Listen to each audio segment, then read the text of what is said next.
Sorry about that. Hey, everybody. Welcome to this episode of Think Business. Looking forward to talking to Mark Morissette. Mark, it's great to connect with you. You are the CEO and co-founder of Foxquilt. Basically, you guys empower consumers with greater purchasing power when acquiring and managing their insurance. Let's start with this first. I think a lot of times people aren't thinking about insurance the way they need to. Right. And so what are some of the key things that people need to be thinking about when it comes to the business insurance that they need? Yeah, first and foremost, thanks for having me, John, on your program. Yeah, thank you. And we're super proud to be advocates and champions of the small business community, especially after, coming out the right side of this pandemic, where we're going to give them more enfranchisement as far as acquiring their small commercial insurance solutions. So we've been around for quite some time as a leader in the insurance technology space, and we build our technology platform and our proprietary products with always with the mindset that we want to empower and provide more purchasing power for small, medium enterprise businesses. Yeah, let's talk about when they're looking. And first and foremost, a lot of our clients are about 1 to 5 employees large. And a lot of them are purchasing insurance for the first time, and they really need a baseline product to protect any third-party liability interests. So it's generally around a general liability product. Yeah.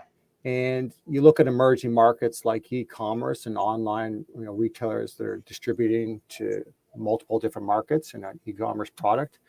It's all about where they're purchasing goods or supplies and redistributing their product online to multiple markets. There's a lot of need and requirement for companies like ours to produce solutions for those types of emerging businesses as well, generally around liability, where they're selling their goods and service to. Yeah.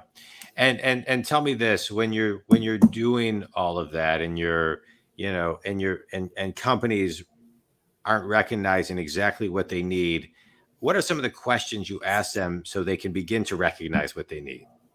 Yeah, I mean, we try to make it a much more consumer-friendly, efficient service that's accessible 24/7 through an online environment.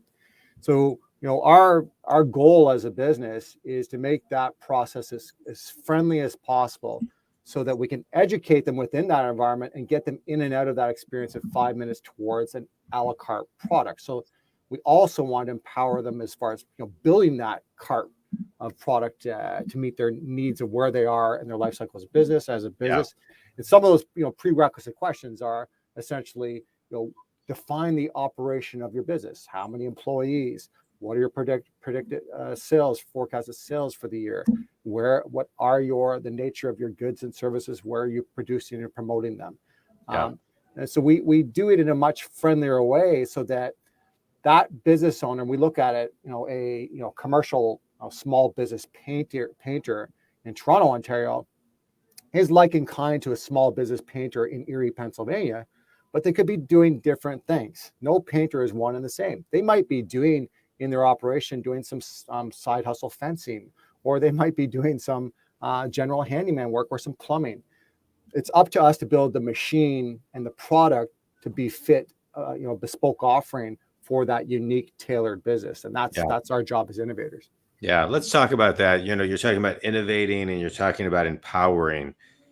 Talk about to the Think community as far as a business builder. Somebody who is building a business. Are your employees hybrid, or do you have an office? We're a hybrid, so that's been the most. We practice a traditional methodology that empowers our employees. It's a transparent culture. Basically, practices a Rockefeller's kind of methodology. Yeah, sure. Rockefeller habits. Yeah. And when you listen to their feedback and everything is open, transparent, this hybrid culture should never go away. In fact, it should be promoted. Yeah. It's balancing the mental health, and the family health of work-life balance. And it's actually resulted in much higher productivity. Yeah. And cross collaboration is not a problem when you're talking to millennials and Gen Zs that are, we're innovating platforms and products, and our operations and our sales team is working in collaboration with software engineers and our back-end developers. When we're able to go twice as fast as we have in our traditional 9 to 5 bricks and mortar spaces where I've managed P&Ls in the past. As a business coach, I work with solopreneurs to Fortune companies and everything in between. And I hear that a lot. I just interviewed last week the global head of PayPal, and Maria, a leader, and we talked about the hybrid model, and PayPal has basically it's just the freedom to do what you want, and and so they're finding it very productive, worth listening to, because we talked about it for about an hour. But I want to talk about empowering and managing people when they are hybrid, right? Because the old walk and talk management looks a lot different today than it did in the past. And so how do you keep them engaged and empower them of somebody who's so passionate and believes in the hybrid model? Well, first and foremost, your people capabilities are the secret recipe to success. They create the magic. Yeah. And especially when you are, we're year 6 into this, we're a high growth company, we're venture capitalized, and we are producing very dynamic front and back end architecture. We're producing proprietary new products in the marketplace for our small business customers. So the people that are actually building that machine, that magic, you've got to invest in your people and the culture, and it's got to be live and vibrant. And it's got to be measured, because the only way you're allowed to basically predict on where it's going is allowing those people to be empowered to build their own monthly, quarterly priorities and the KPIs. And you have to have it transparent so that your operations and your sales group know exactly what is happening in the back end architecture technology group, and vice versa.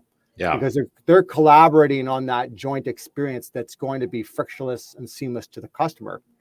And when you are able to translate that value within your culture of innovation, and you allow these brand new young folks out of university, for the most part, we are Gen Z generation that's building this group of products.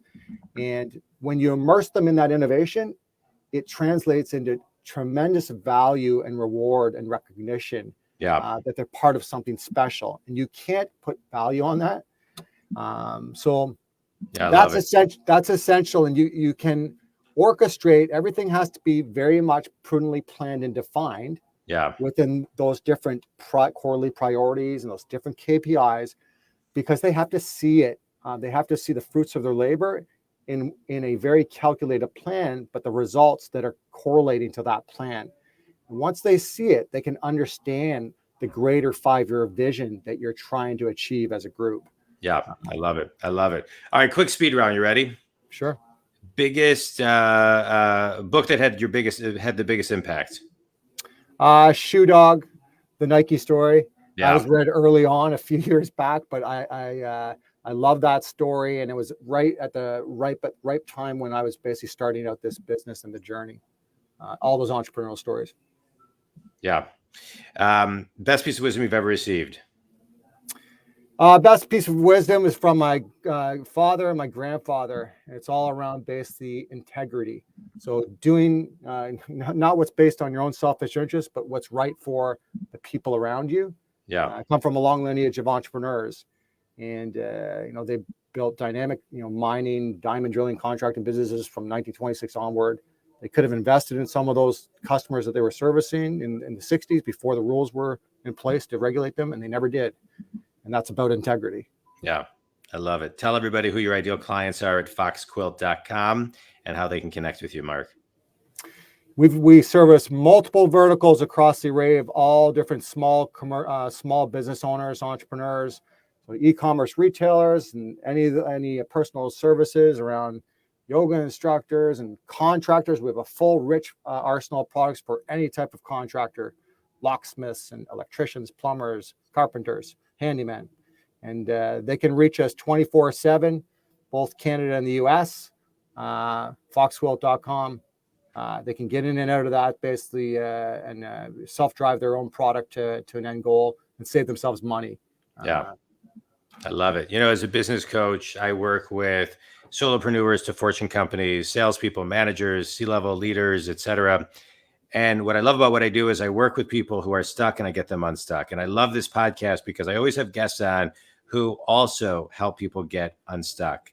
And I love talking to people who have thriving companies that make things simple for people, that save them time, that save them money, that save them heartache, and are preventative also. So I appreciate you all, sharing your story today and really talking about the hybrid model and how to really embrace it, how to empower your people, how to be innovative, and really just bring, your love for your business to the table. Think community. If Mark can help you and his company, Foxquilt, it's foxquilt.com. Thanks for joining us.